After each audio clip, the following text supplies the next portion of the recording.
वाराणसी में युवा आध्यात्मिक शिखर सम्मेलन हुआ है। 2025 के उद्घाटन समारोह के दौरान केंद्रीय युवा मामले और खेल मंत्री मनसुख मंडाविया ने शिरकत की है। उन्होंने सभा को संबोधित किया, साथ ही कहा कि विकसित भारत के लिए नशा मुक्त युवा जरूरी है। सभी मंत्रीगण, सभी अधिकारीगण, समग्र देश से 100 से अधिक स्पिरिचुअल ऑर्गेनाइजेशन के युवा प्रतिनिधिगण, भाइयों एवं बहनों,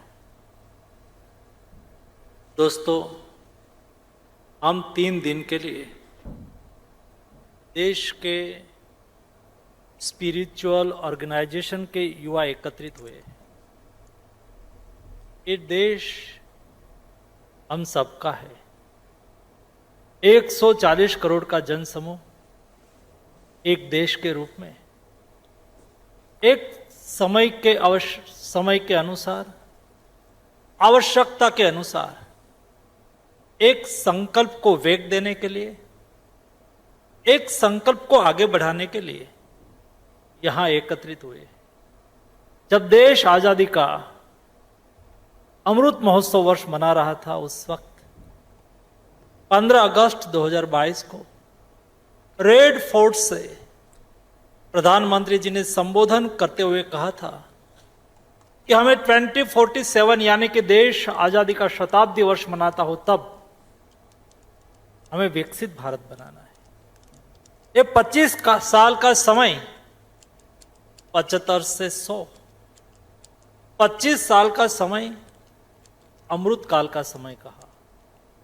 हमें विकसित भारत के लक्ष्य को अचीव करने के लिए ये 25 साल में क्या क्या करना होगा, उसके लिए प्रधानमंत्री जी ने संकल्प के साथ एक रोड मैप दिया और रोड मैप बताते हुए कहा कि हम 140 करोड़ की जनता एक साथ में संकल्पबद्ध होते हैं, हम विकसित भारत की ओर आगे बढ़े।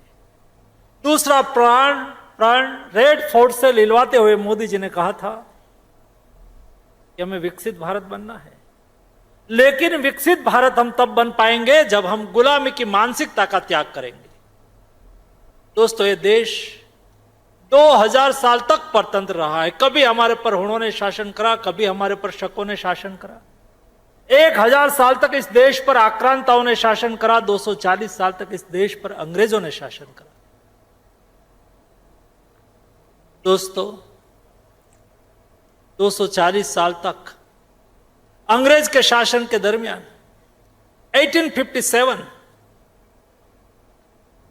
मंगल पांडे की शहीदी से हमारा स्वतंत्र संग्राम की शुरुआत हुई।